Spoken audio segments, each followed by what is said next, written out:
Hello and welcome back to another episode of CSTE Corner, where we spotlight and celebrate entrepreneurs, both emerging and established, who are shaping their communities and industries. I'm your host today, Dalia Kumar.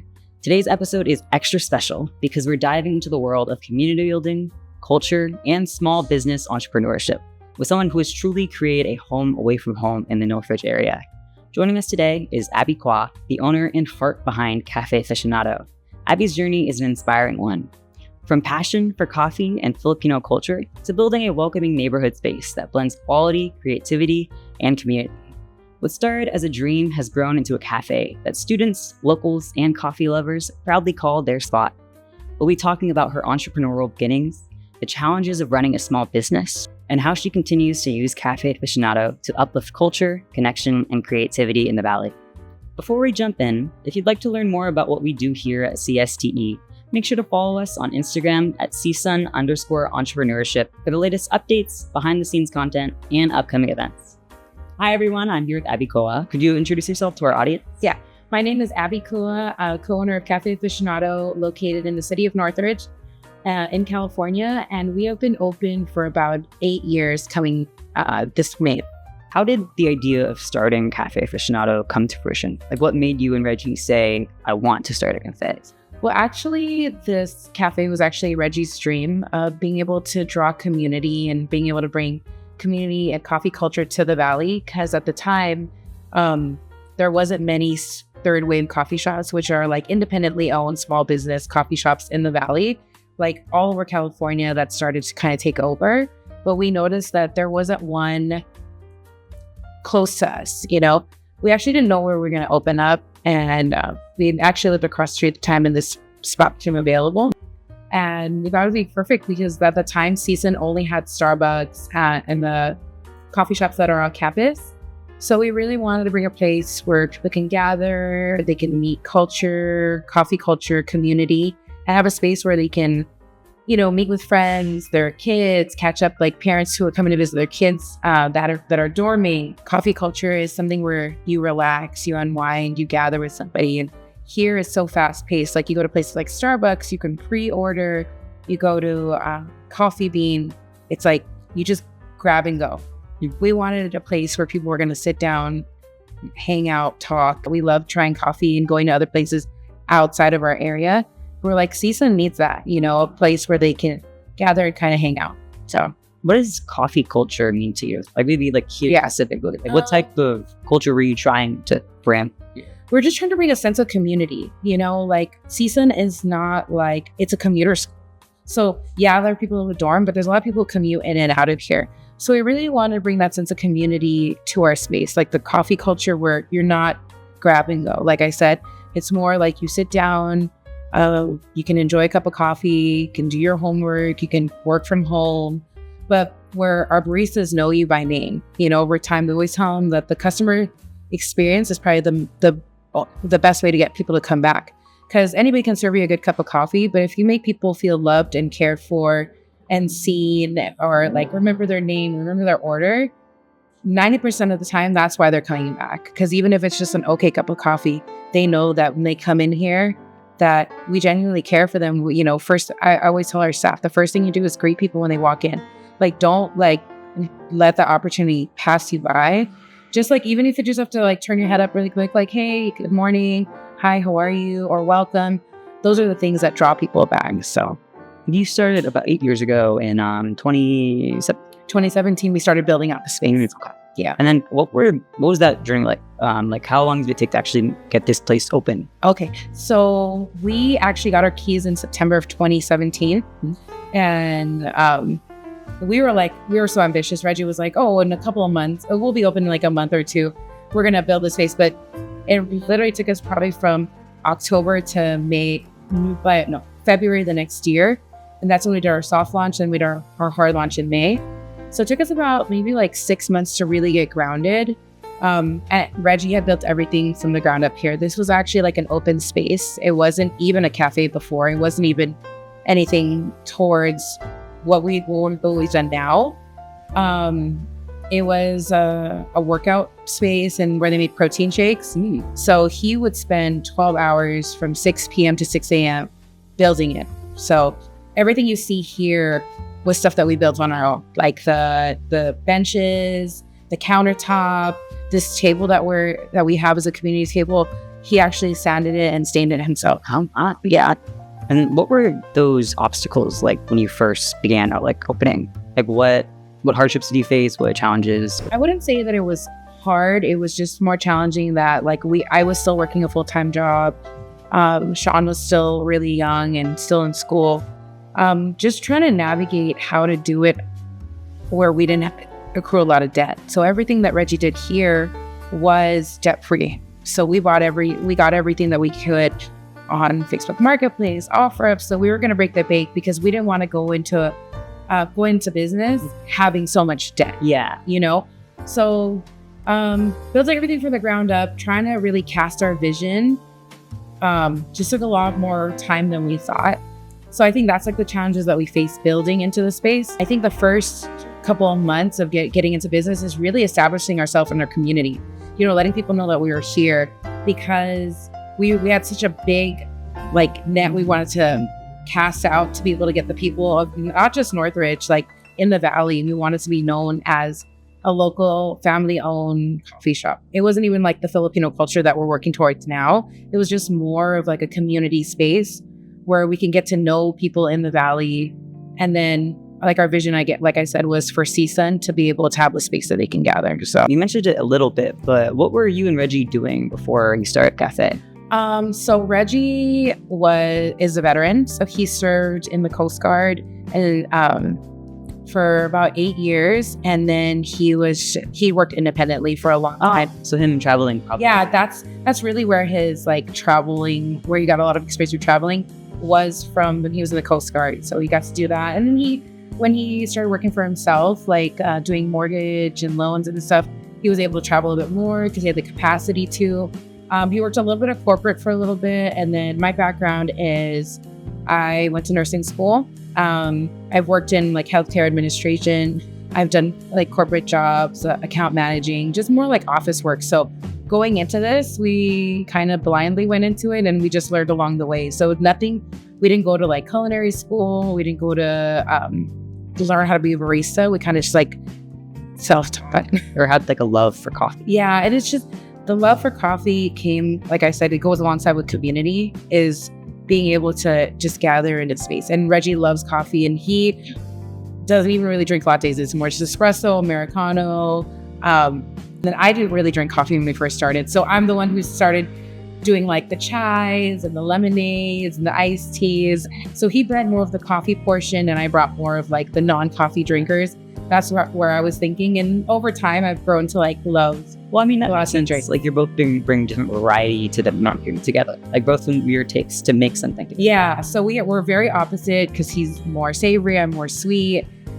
He likes more of like the espresso-based drinks, and I'm more of like the chais and the matchas. I'm more of the chais. Yeah. Matchas, so yeah. I'm happy. Yeah. So it's being able to merge both. But then, like, if I need him to test taste something, he will. And if he needs me to test taste something, like research and development with the drinks, we will tap into that. But those are just more of like where our areas. And all right. How did you guys go about like making your menu? And I know you have like seasonal drinks that you guys swap in between, and like there's sometimes some coffees or different drinks that are named after them. Yeah. How do you guys go about like making your menu? So when we first started, our menu was super simple. It was just like, I think because we were trying to be more like what you see with like Intelligentsia bottle, where it's a more of a simplified menu. But as we've grown over time, we've realized our market is more people who like those seasonal specialty drinks. They're not just into like a very simple flavor. They like more of the complex flavors. They like more of the Instagrammable drinks. So we've had to and we get different inspiration from different places that we've tried. So every time we go to a new coffee shop, we drive from inspiration. So a lot of our drinks are like things that we've been inspired by other coffee shops that we've gone through all over. Like when we go to Hawaii, we travel, we go to Santa Barbara. That's where we draw our inspiration from, and just really what we see out there. That sometimes I'll go on Yelp and I'll go look at coffee shops that are not even in California. I'll go like, what are they serving in New York? Like, what are the top coffee shops over there serving that we can kind of put our own twist to? So I find inspiration from what I see on Instagram. And then the seasonal menus usually depends on who's working at the time. And we always ask our staff, like, what do you want to contribute to our seasonal menu? What are some of your favorite flavor profiles? So we can kind of incorporate that. And then sometimes like people who really inspire us or really make an impact on our business, we'll name things after them. Like on our menu, we have a burrito named after one of our sons, and then a quesadilla named after one of our sons. And then different lattes are different people who've kind of impacted our business or like meant a lot to us, you know, in that season of our time. So, and then what made you guys decide to choose the name Café Aficionado? Like, why that name and what does it represent to you? So it was funny because Reggie and I were on a trip in Miami several years ago, way before this even came to even thinking about having a coffee shop. And it was like a cigar magazine called Aficionado, kind of like a connoisseur. And I think that just always stuck with him. So when we had thought about that, when we were thinking of different names and like trying to play off something that really inspired him, Aficionado really stuck with him throughout the years. So I think that was always something in the back of his mind when he opened up a shop. So it's like a coffee connoisseur, coffee like specialist. Yeah.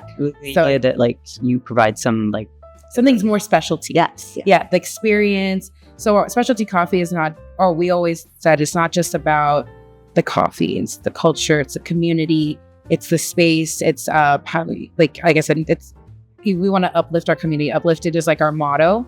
So it's something that we've rode with for like the last 8 years, is to uplift our city, uplift our community, uplift our staff, our family, our church family. And so that's really what, I guess our vision, kind of like our tagline, you know, to our business and kind of like our mission statement is to always uplift people. Yeah. I mean, I definitely felt that. I mean, we're doing a podcast right now. Yeah. But I've known you for like quite a while. Yeah. You bought groceries for me. Yeah. You like to let my roommate stay at your house. Like you are a person that like wants to, I don't know, make every single person that you consider family feel. Yeah. Like our connection with everybody that walks through the door. Like we've had so many people that started off customers and became friends. Like they've come to our Christmas parties. They've come to our kids' birthday parties, our kids' graduation parties. It's just more of like being able to not just to leave here, not as a customer, but as a friend. We mentioned the rebrand briefly. Yeah. But like, what inspired you to like start the rebrand? And like, how has that transition been going for you? And what do you hope to expect for it? Because it's only been, I think, about a month. Yeah, about a month. Yeah. So that happened. We transitioned about a month ago because being a small business, you have to be able to pivot and adjust. So even if it's like, okay, we do still want to do coffee, well, what's working for our business in this season, right? So in the very beginning, we were like, we want to do third wave coffee.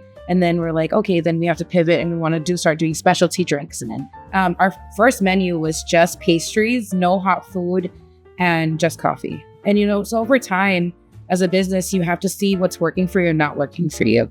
And we just noticed a lot of people on Reseda were already doing American breakfast. So we've always, Reggie and I we're Filipino. We love Filipino food, and we feel like Filipino food wasn't really on the map in Reseda, in Northridge. There's not a lot of places that do breakfast. Yeah. And we really were in a season where we wanted to start pivoting and bring our culture on the map. And so I had a friend who had a Filipino restaurant, and she worked here for a little bit because she needed a job first in time.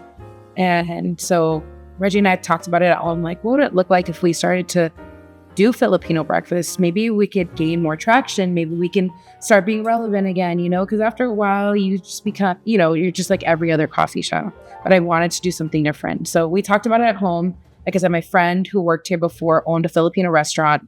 So I took her out to lunch and I was like, hey, if this is a dumb idea, tell me. And if it's not going to work, and you know what my kitchen looks like, you know what our space looks like, you know what our community looks like, shut it down immediately and we'll just keep doing what we're doing and we're going to figure it out.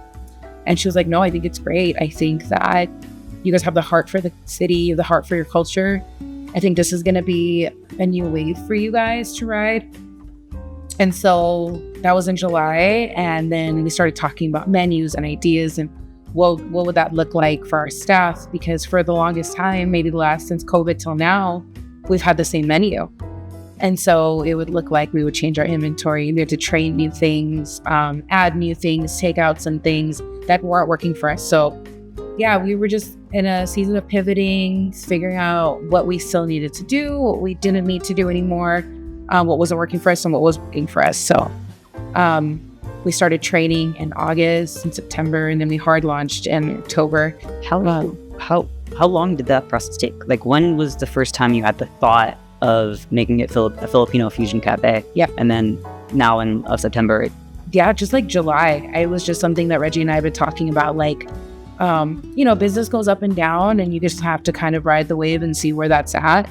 But we really love this space. So we thought, like, how can we gain more business? How can we gain relevance again in our community? What can we bring that's fresh and new and that's familiar? So we're like, Filipino food is something that we love. This breakfast is something that Reggie and I both grew up on.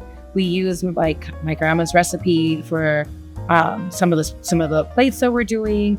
And so it was probably just like less than 6 months. But it was like we really were like hard pressed on being able to do it and launch it. And we didn't know it was going to come during Filipino American History Month.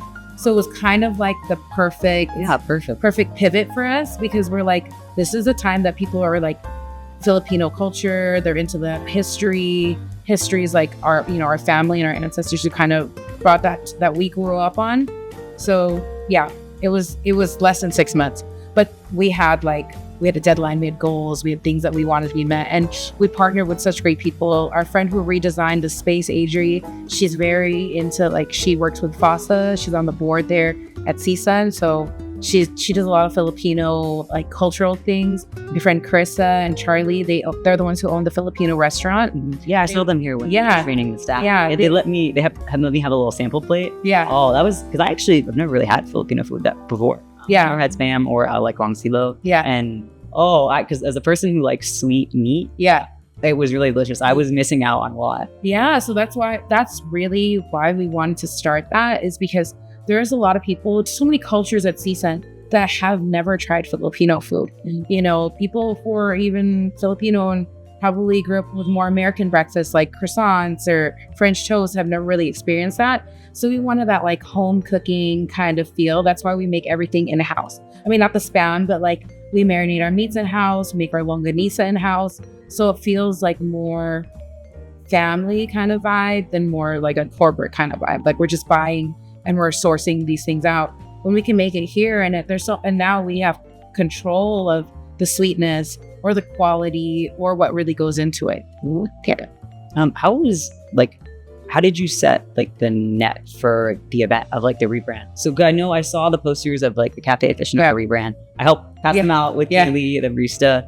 And how did you go about marketing that event and making people know about the rebrand? Yeah, so Kaylee, one of my staff, she's so great. She's the one who made the flyer. Oh, I know that. Yeah, I passed them out and I didn't even know. So Kaylee created the flyer. So we really want our staff to really help us with this marketing thing, because our staff is our demographic. So my son's 18. He goes to College of the Canyons.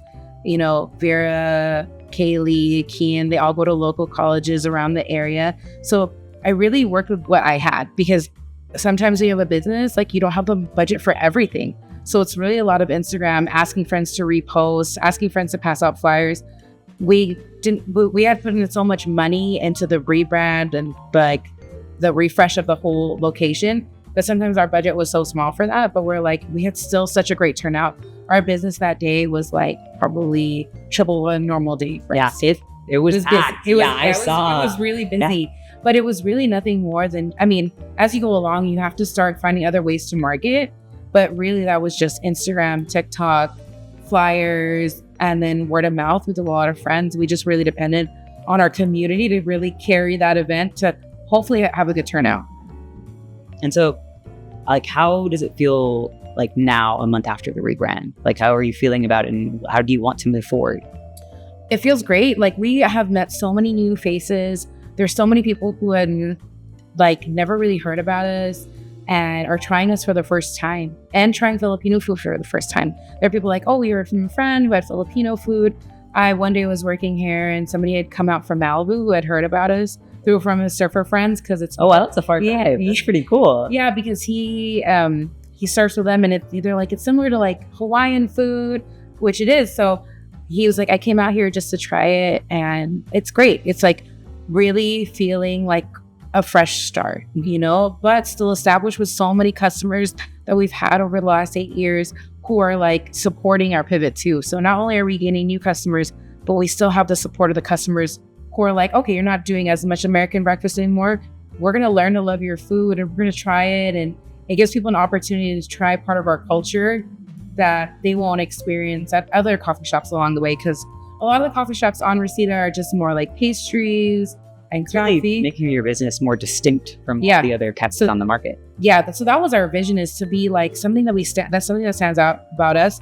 Not only will be the culture here, but the food, right? Because we're making this stuff in-house. People haven't really tried a lot of the Filipino food before. So this was like the perfect like segue into something new and something different in our area. When you look back at the cafe when you first opened and to now, what were those struggles that you had like in the early days, and what are the struggles that you're having now, and how is that change over time? Yeah. So I feel like every business just goes through like different growing pains, different phases. So in the very beginning, I was really trying to get ourselves grounded here and like really trying to gain that traction, right? And to establish ourselves here, and then learning the community, like learning like, are these people who just want like the blue bottle style of like 5 different lattes and that's it, and just some pastries and everyone's grab and go? Or do people want to dine in, hang out, sit? So then we're able to kind of just tailor it along the way to what our community really needs. So at first, we never had a Nutella latte. We never had cookie butter latte. We never had tres leches latte. We were kind of like, vanilla, caramel, hazelnut, and that's it, right? And 2 milks, and that's it. Now we're like, we have oat milk, we have oat milk, we have almond milk, we have Nutella, cookie. We had a cookie butter for a little bit. So it's just like trying to figure out our community. And then we found our baseline. I'm like, okay, we're good. And then as times change, you have to figure out, I think the challenges that we always face is like, how do we continuously grow our business and stay relevant so that we can keep people coming through the doors? And that's always going to be how it is, because we faced COVID. We survived COVID. We had 0 staff during COVID. It was just me, my husband, and our kids here. And some days being open for 8 hours a day and only drawing in $60 worth of business. But we were like, we don't want to give up. So like one of the biggest challenges we did face over the last 8 years was COVID, having shut down. So during that time, we started doing pop-ups and gain the trust of the community that like, even if you guys can't dine in or whatever it is, we're still going to give you guys a space. So we did parking lot pop-ups in our parking lot, and we would have like people who are just trying to make ends meet. And we're partnering with you guys. We're like, hey, we know what it's like. We know we're there in the trenches with you guys. We know how hard the struggle is. So let you guys set up shop. And people were selling cookies and pies and, baked goods and stuff they were making. And then we actually got covered by KTLA for we won the small business. And then right? About 3 years ago, we won Small Business of the Year in our district. So you mentioned like your hardships that you guys experienced during COVID and trying to just lean into community during those times. What type of like community events did you guys do? And I know you're still doing that, but like how did you begin to connect with other people in the community and other businesses? Okay, so actually the first main reason why we started, it's like a full circle moment actually, because the first business that we actually wanted to promote during COVID was our friends who helped us rebrand. So Charlie and Carissa we're the owners of Ninong's Cafe. They were located in Granada Hills, and they had shut their doors during COVID. Mm-hmm. And it was like a hard decision. I had grown up with Carissa. We went to high school together. And when she was like, hey, I just want to let you know before it hits the internet, we're shutting down our doors. And it was really sad for us because they had just moved into a new space. And they had pulled out a big loan to revamp. And they had been established for over a decade in Granada Hills. That another friend of ours actually took over that space that owns a Filipino restaurant. So Hope You Like It Now is where Ninong's used to be. And so we're all connected from high school. And when they told us they were closing the doors, we felt really sad because we knew that they had a great product. They were the first ones to launch ube pancakes and ube desserts that were independently owned and not corporate in our area. So when she told us they were closing, I told her, I said, listen, however we can support you, because we may not have much financially to support you. You let us know, and whatever our bandwidth is, we're going to do it. Mhm. So during that time, she was like, I was telling her, I was like, why don't you guys continue selling what you guys sell? Because the holidays are up. So it was probably like September, October, when she told us. So the holidays are around the corner. Why don't you keep selling your stuff and use us as a pickup hub? I said, use us, use our space, use our refrigerator, whatever it is that you need, and whatever capacity that will bless you guys, tell us. So we knew that they were still going to get orders for the holidays because they were still really relevant, and they're still till now are still doing great. So I was like, make your stuff, have them pick it up here, and then we can go from there. And so we rode that wave. They did so good, and we were able to bless them. And then when January came, we're like, so what's next? Like, how do we partner up with other businesses? And so I told her, I said, why don't we do because they sold blueberry pancakes. I said, why don't we do something called a parking lot pancake pop-up? It was just like a silly idea. And she's like, are you sure? And I was like, yeah, let's do it. Like, you sell your pancakes, we'll sell our coffee. We're working together as a team. You guys aren't selling coffee, we're not selling pancakes. It works out. They did a parking lot pop-up, and they probably did over $1,000 in sales that day. People have been lining up because they missed them. They really had a great product on their hands. And so they had such a long line, and it was so good to see them happy. And then I don't know how word got out, but after that, people were like, can I pop up? And they're like, why not? Like, we have the space. People aren't dining in anyways. We're outdoors. It's safe. So one person turned into two person turned into three. And then we started hosting about 10 vendors in our back. We have about 5 spaces on each side, on the left and the right. And we just started this, Café Aficionado parking lot pop-up. And over time it grew. And then we had it in the very front because we were like, okay, there's visibility in the front. So that's really like a lot of the ways that we were able to connect with our community. And through that, we were able to meet so many different vendors that we're friends with now, that we've kept in touch with, that no longer need to do that because, the world is back to what it was and we can go back to work. But we've carried those friendships throughout. So you saw that connection with that person, and they help support you, like especially with your friends that have a Filipino restaurant. Yeah. They help support you, and as they, were closing doors, you help that. Yeah. So really, that's like a very beautiful Yeah. moment. That's really sweet, honestly. Yeah. So it was like, when they helped us, it was like I said, a full circle moment, because we're like, wow, like you guys shut your doors, but you guys still continued business, and you guys help us kind of reopen our doors. And they were able to see, like, we were able to walk through so many seasons of life together. Like I said, I've known the owner, Chris, since we were like 14, 15 years old. So we're talking, I'm 43, so over 15, 16 years of friendship and, that we've had. And so it's nice to be able to have that kind of support. You mentioned that like you could have a great product, but maybe just not have a successful business. Mm-hmm. So as like someone that like I would say has a successful business right now, what advice do you have to people who want to open like their own business or like are small business owners? Yes. I always tell people, when you own a small business or an independently owned business, you have to be adaptable. You have to be able to ride the wave, to pivot, to change, to be able to go with the flow of things. Because if you don't, you're not going to make it. It's going to be hard. Like if you're going to try to go against the grain when it's already like, this is no longer working for you. And always what I learned from my friend Chris is like, if it no longer serves you, take it off the menu, take it off your products, take it off your services, and find what will work for you.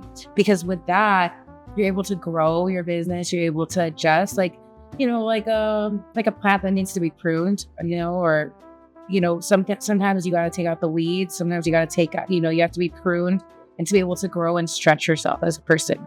If you're always going to be so stuck on like, it's got to be this way, it's got to be this way, you're not going to be able to pivot, then you're not going to be able to adjust to the times. Like if I were to still do business the way I did when I first opened and try to push it through COVID, it wouldn't have worked. And if I still continuing to do now what wasn't working for us 6 months ago, maybe our business wouldn't be as profitable as it is now. It's not like we're making a ton of money, but has business changed for us? Yeah. Like, are we gaining more traction again? Yeah. So who knows, in 3 years from now, if we might change the menu again, we're gonna have to see when that time comes. Yeah. And then what do you usually say to yourself on tough days? Like the more difficult, stressful days, like what helps you push you through? I think it's just that knowing that our staff and our family depend on this business. So it's like, you can be stressed, you can be overwhelmed, you can feel defeated, but you can't stay in that too long. It's like you have to pick yourself up and keep on going, because if not, like you're gonna fold. Like, and if I know that Kaylee, Vera, Kian, Sean, Reggie, our kids, we all depend on this income. Mm-hmm. I have to push through. And I always tell Reggie, like, don't get too overwhelmed by the numbers, because we'll make it up. If we don't, whatever we may lose on a weekday, maybe we can make it on a weekend, but you can't, like, I can't just give up just because we go through a hard time. Like COVID. Like if I were to, like, a lot of places just close down because it's just too much. And it can feel like too much, but I feel like every hard season is not forever. And that's just like in life, right? Like no hard season is forever. It's only temporary. And you have to be able to find the reason why you're doing it and who you're doing it for. And when I see my staff and I see my kids and I see my husband, that's the reason why I would want to keep going, What does a successful business look like to you? And like, do you feel like that, like currently with your business? And like, when did you start to feel like that, if you did? I feel like, like every business goes in waves, right? Right now, I feel like as long as I'm able to employ people, as long as my staff is happy, as long as there's food on our table, that's what success looks like. Like, to measure success in the volumes of just numbers and like what you're profiting is not just successful. Like people coming in every day that are new, yeah, that's successful to me. Are kids able still to enjoy the fruitful life? Are we able to provide for them? Are we able to send them to good schools and all that kind of stuff? Like that is, like, do I still get to have time with my husband at the end of the day? That's successful to me. It's not just like, oh, are we making a ton of money? Like that's good because it keeps the staff employed and keeps the lights on. So success to me looks like being able to still have time with my husband and my kids, being able to still have a fruitful life, and my staff still being able to have hours, where I'm not having to cut them back too much, having our lights on, having people come into our doors every day, different people, not just like our regulars, but being able to meet more of the community. I think measuring success isn't just in the volumes of numbers and profitability. It's also like, do people feel welcome? Do people feel cared for at the end of the day? Am I still being able to spend time with my husband? Am I not just like drowning in that feeling of overwhelmed? So I think, yeah, to me, being successful is where we're at now. I think we're always successful. Like our profit may go up and down, but the fact that we're still here after 8 years, I feel like we're successful. I know you mentioned a little bit that in 3 years from now, you could see Café Aficanado maybe rebranding again. That was one of my last questions. Yeah, actually, in 3 to 5 years, where do you see Café Aficanado? And you have a very adaptable mindset, so maybe that might be a little different. But how, I guess, do you want to imagine this place? I would still love to see this place immersed in our culture. Like my vision is we spent the first 6-7 years really just establishing ourselves as a coffee shop. But we want this place to be like a breakfast spot. We want this to be a place where people get to know our culture. I think my long-term goal is to introduce more Filipino food. So once I get my staff trained up to everything that we've gotten so far, I'd love to bring more Filipino food to the table. I'd love it for it not to just be a breakfast place. I'd love to go into the afternoon, but it's really just having to adapt to what our culture, what our community needs now. I would love for this place where people do karaoke. That's such a big part of our culture, to have some of our Filipino evening dishes, and the stuff that you tried when we did with FASA, we had Filipino barbecue. So it's not just the breakfast portion. We want to be able to have lunch and dinner.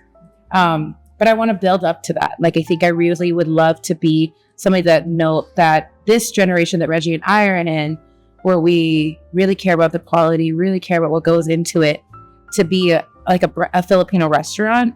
But merging that gap is something that we'd have to learn along the next 3 to 5 years. How do we bridge that gap? How do we get more people to try our food? What's the best way to do it? And then how can we extend our hours? And how can we be a community space for not just our culture, for Filipino people, but for everybody to enjoy our culture? And I think you're only 1 month into this. Yeah. There's so much growth out there for what you're trying to do. Yeah, there's so much space. There's so many to pass. Yeah. And you can take and choose to, and maybe even change along the way. Yeah. So that's like really like why we're starting to get involved with a lot of Filipino, like the Filipino club at CSUN. Our friends who are part of this called entrepreneurship. So Pinay is like Filipino girl. So it's entrepreneurship is like a group of Filipino women that gather all over from California. That my friend Adri kind of heads this chapter over here, and it's bringing more people who haven't heard about us that are from our culture, so they can spread the word to other people who aren't Filipino. Okay. Thank you so much for coming on. Like, honestly, you have so much wisdom. We were the first person that I thought of when I thought I was an entrepreneur to interview, because I've known you for a little bit, and I know how you're the only, I think, real business that I've felt a community from. Yeah.